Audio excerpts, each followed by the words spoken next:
नमस्कार दोस्तों, मैं दिव्येंदु मंडल। मेरा YouTube channel safe stock trading and investment में आप सभी लोगों का स्वागत करता हूं। मैंने स्टॉक मार्केट रिलेटेड कुछ अपडेट्स एंड न्यूज़ लेके मैंने डिस्कस करूंगा, तो वीडियो आप लोग अंत तक पूरा देखिए।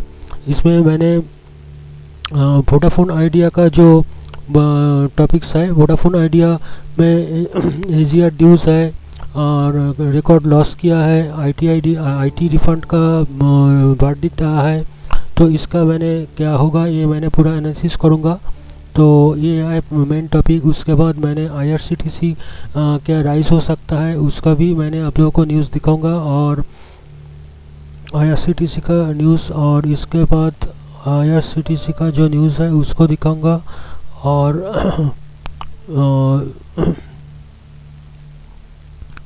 और भी बहुत सारा चीज़ मैंने डिस्कस करूंगा। तो वीडियो आप लोग अंत तक जरूर देखिए। जो टॉपिक्स है आप लोग देख सकता है।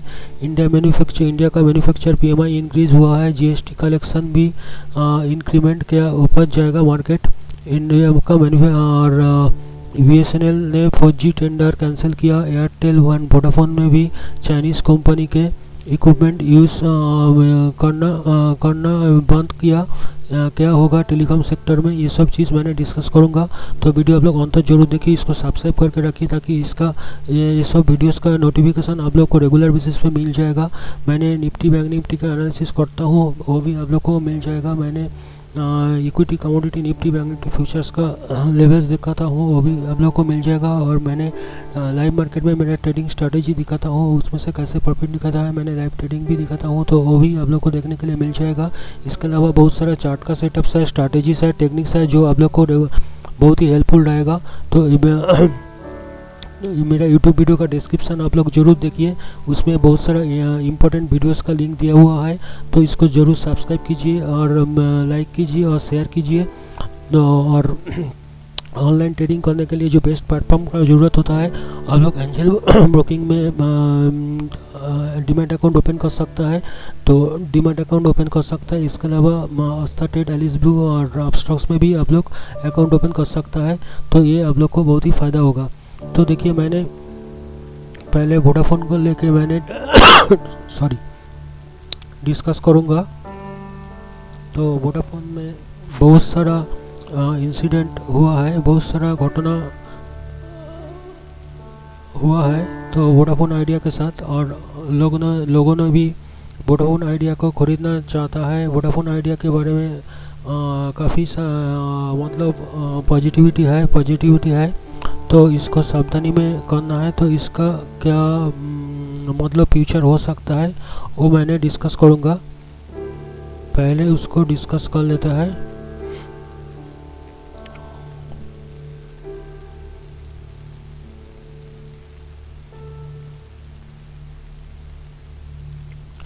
तो टॉपिक जो होगा, क्या होगा वोडाफोन आइडिया का, एजीआर ड्यूज, सबसे ज़्यादा quarter four loss, IT refund verdict, ठीक है, पूरा एनालिसिस।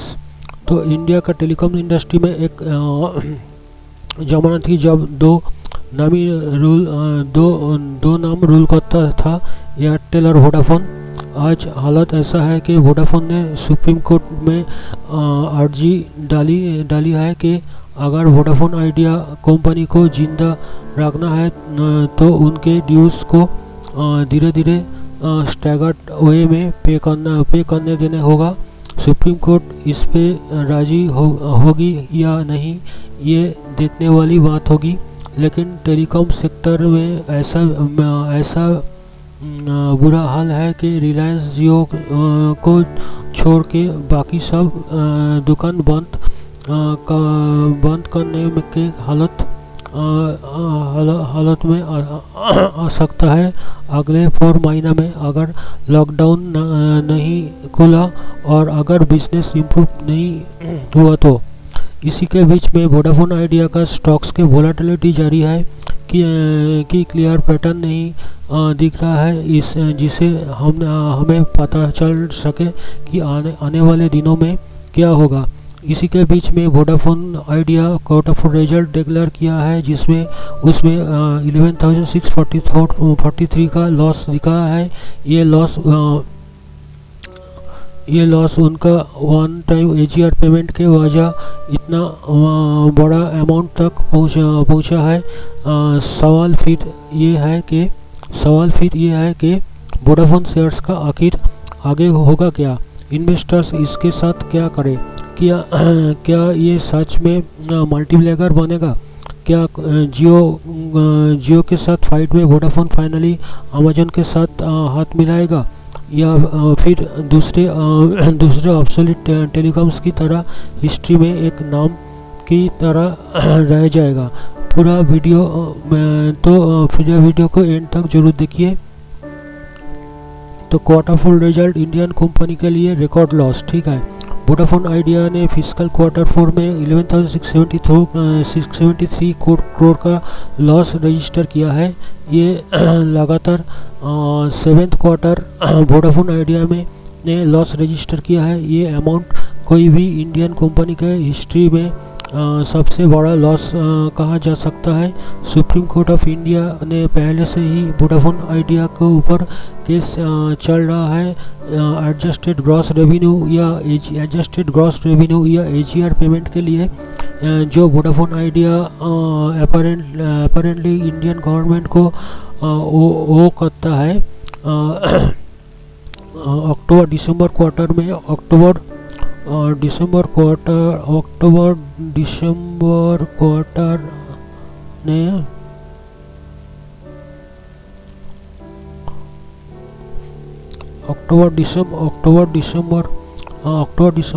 क्वार्टर में वोडाफोन आइडिया ने 6439 का लॉस किया है। तो ये भी आप लोग देख सकता है, मैंने इसका लिंक दे दूंगा। तो इसका जो इंटरप्रिटेशन है, ये जो खबर है, इसका जो इंटरप्रिटेशन है, तो इसका मैंने डिस्कस करता हूँ, ठीक है। तो ये एजीआर का जो वोडाफोन आइडिया लॉस दिखाया है, जिसमें एजीआर के लिए प्रोविजन इंक्लूडेड है। वोडाफोन का हिसाब से मतलब डिपार्टमेंट ऑफ टेलीकम्युनिकेशन को वो 46,000 वो करता है licence fee, spectrum usage charges, licence spectrum charges, interest and penalties के लिए। ये नंबर गवर्नमेंट ऑफ इंडिया का हिसाब से 58,250 करोड़ है। वोडाफोन इसमें से 6854 करोड़ पे कर चुका है। लेटेस्ट क्वार्टर में भी वोडाफोन ने 6140 करोड़ का वन टाइम चार्जेस दिखा है, ठीक है। तो इसमें ₹1786 crore related to AGR dues, ₹248.6 crore related to merger between Vodafone India and Idea Cellular, ₹221.1 crore towards additional depreciation, impairment of assets, besides ₹3881 crore towards one-time spectrum dues towards the government. Vodafone का quarterly revenue का कम नहीं हुआ, मगर बड़ा है, जिसका में reason है दिसंबर 2019 के बाद से तारीफ में इंक्रीज इनका टोटल रेवेन्यू 11,750 करोड़ है और एवरेज रेवेन्यू पर यूज़र भी 109 से 121 रुपीज़ हो गया है। लेकिन टोटल नंबर ऑफ सब्सक्राइबर्स कम हो गया है 304 मिलियन से 291 मिलियन वन क्वार्टर में। वोडाफोन आइडिया ने कोर्ट में ये कहा है कि अगर इंडियन गवर्नमेंट टेलीकॉम सेक्टर में कुछ रिलीफ नहीं देता, अगर एजीआर ड्यूज़ को फेस्ट मैनर में रिपे करने का मौका नहीं देता है, तो शायद वोडाफोन आइडिया बंद भी हो सकता है। ये पूरा मामला तब सामने आया था जब अक्टूबर 2000 में इंडिया सुप्रीम कोर्ट ने एजीआर ड्यूज़ को नॉन कोर एरियाज में एक्सटेंड किया था। इसका वजह से भारती एयरटेल और वोडाफोन आइडिया को टोटल 1.69 लाख करोड़ का एडिशनल ड्यूज़ का सामना करना पड़ा था। उसके बाद कोरोना वायरस के लॉकडाउन का वजह से भी बिजनेस में कमी आई है और नेटवर्क इंटीग्रेशन का काम भी रुक गया था जिसके वजह से एयरटेल एंड वोडाफोन दोनों लगातार लॉस के सामना कर रहे हैं और वही पे रिलायंस जियो ने से इस क्वार्टर में 2331 का मुनाफा दर्ज किया है। एयरटेल ने भी क्वार्टर में 5237 का लॉस रजिस्टर किया है। IT refund of 833 crore 833 crore इसके बीच में रिसेंटली मुंबई हाई कोर्ट का ऑर्डर आया है जिसमें उसने इनकम टैक्स डिपार्टमेंट को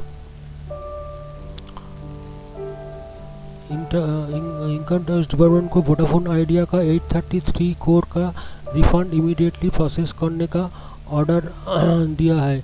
ये एक अच्छा न्यूज़ हो सकता है। लॉस से सफ़र कर रही है वोडाफोन आइडिया के लिए ये वर्डिक्ट आया है। उस केस में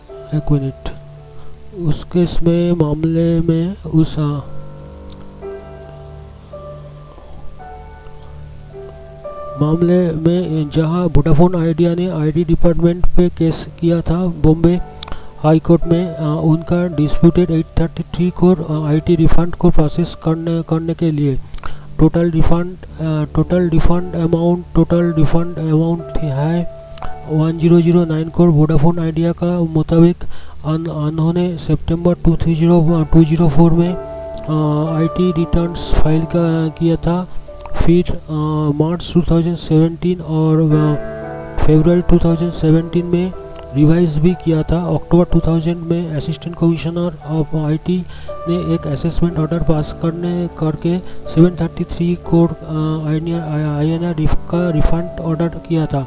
वोडाफोन ने इसके खिलाफ लिटिगेशन डाला था सुप्रीम कोर्ट में। रिफंड अमाउंट का रेक्टिफिकेशन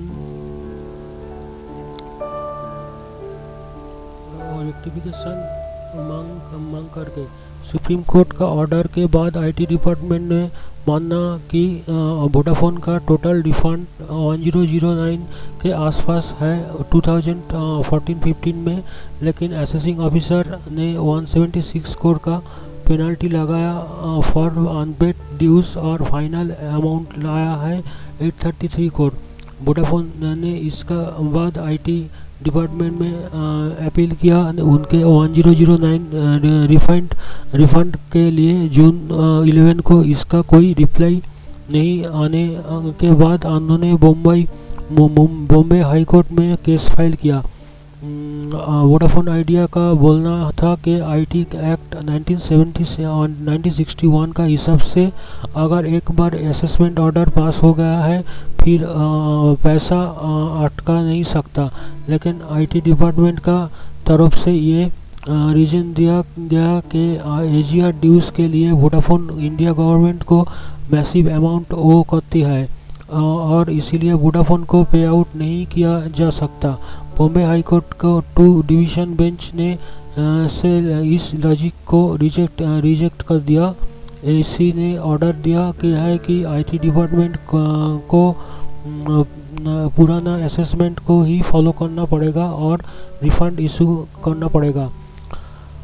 अभी फ़िलहाल एक चीज़ सब जस्टिस है कि 176.39 करोड़ का अमाउंट जो ड्यूज हिसाब से डिडक्ट किया गया था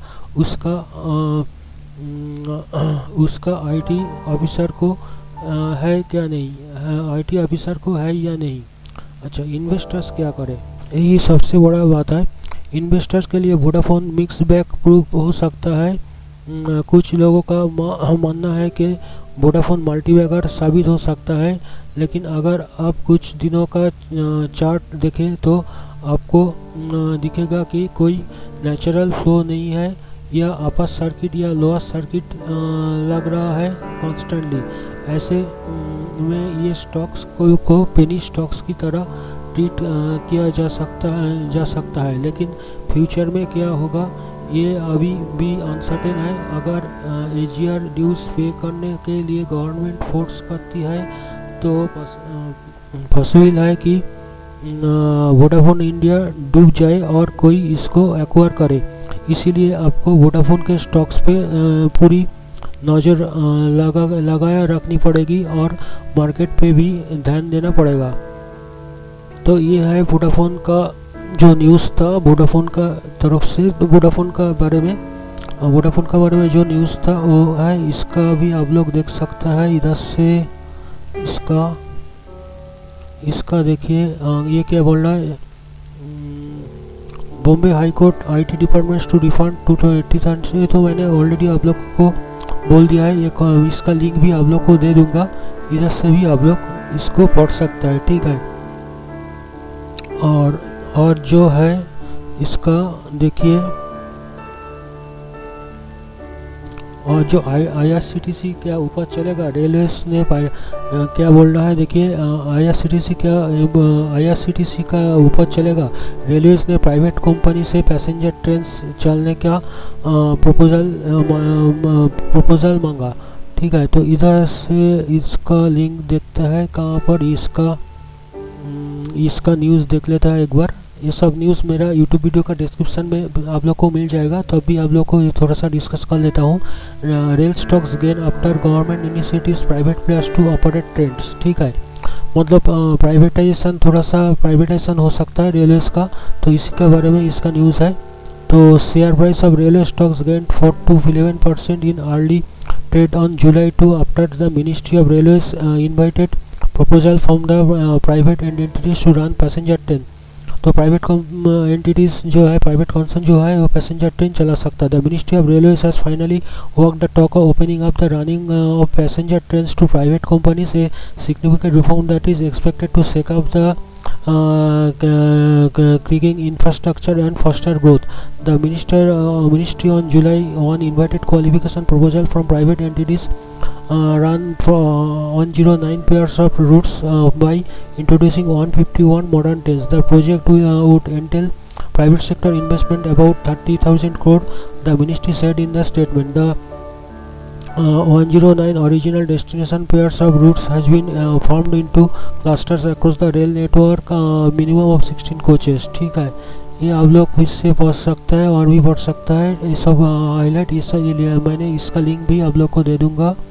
अच्छा, इसके बाद ये तो मैंने दिखा दिया। अच्छा, NBFC का MDS को गवर्नेंस सपोर्ट, RBI देगी लिक्विडिटी सपोर्ट, तो इसका क्या असर होगा, इसका भी कुछ मतलब NBFCs जो है नॉन बैंकिंग फिनेंशियल कंपनीज जैसे Bajaj finance, Indian bull housing finance, इस सब का इसका क्या असर पड़ेगा, तो ये सब आप लोग को देखना पड़ेगा। Government approve scheme to improve liquidity position of NBFC सेस RBI। तो ये क्या बोल रहा है, the government of India has approved schemes under which the eligible non bank lenders will be provided short term liquidity through special proposal vehicle SPV set up by the SBI Cap Securities, a subsidiary of the State Bank of India, RBI said on Wednesday. Under the special liquidity scheme, the SPV will purchase the short-term papers on eligible non-banking finance. The government of India approved the scheme to improve the liquidity position of NBFC HFC through a SPV to avoid the potential systematic risk to the financial sector, the Reserve Bank said. The infrastructure papers and ये सब आप लोग इधर से पढ़ सकता है, ठीक है। ये भी आप लोग को देखने के लिए मिल जाएगा मेरा यूट्यूब वीडियो का डिस्क्रिप्शन में, ठीक है। और इंडिया ये भी बहुत ही इम्पोर्टेंट न्यूज़ है, ये भी आप लोग ध्यान दे के पढ़ेंगे, मैंने इसका लिंक दे दूंगा। इंडिया का मैन्युफैक्चरिंग PMI इंक्रीज हुआ, इंक्रीज हुआ है, ठीक है। इसका ये इंडेक्स होता है। GST कलेक्शन में भी इंक्रीमेंट क्या ऊपर जाएगा मार्केट, तो इसी का वजह से एक वजह है कि मैन्युफैक्चरिंग PMI जो इंडेक्स होता है, तो इसका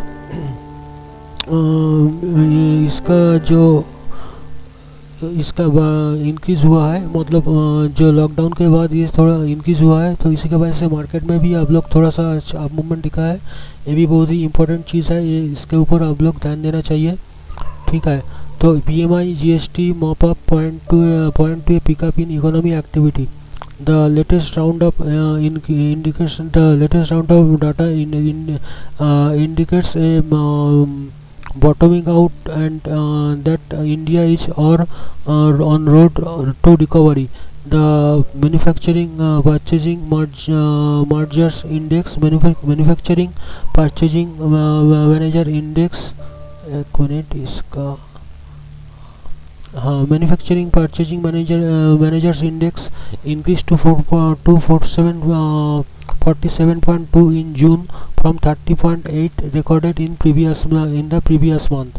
तो ये एक बहुत ही बड़ा रीजन है कि आज का जो मार्केट में रैली दिखाया और आज का मार्केट में जो ऊपर गया है, ठीक है। तो और भी थोड़ा सा रीजन है जो उसका इफेक्ट होगा, तो फिलहाल ये भी इम्पोर्टेंट, बहुत ही इम्पोर्टेंट चीज़ है। Manufacturing activity in India appeared to stabilize from historic lows, and an indirect tax collection perked up in June, suggesting slow recovery from the collapse in demand because of the coronavirus pandemic. Although manufacturing activities shrank to a third straight month, June, it is at a much slower pace previous month. Data increased by IAS market showed central state government collected इतना crore goods and service tax, ठीक है।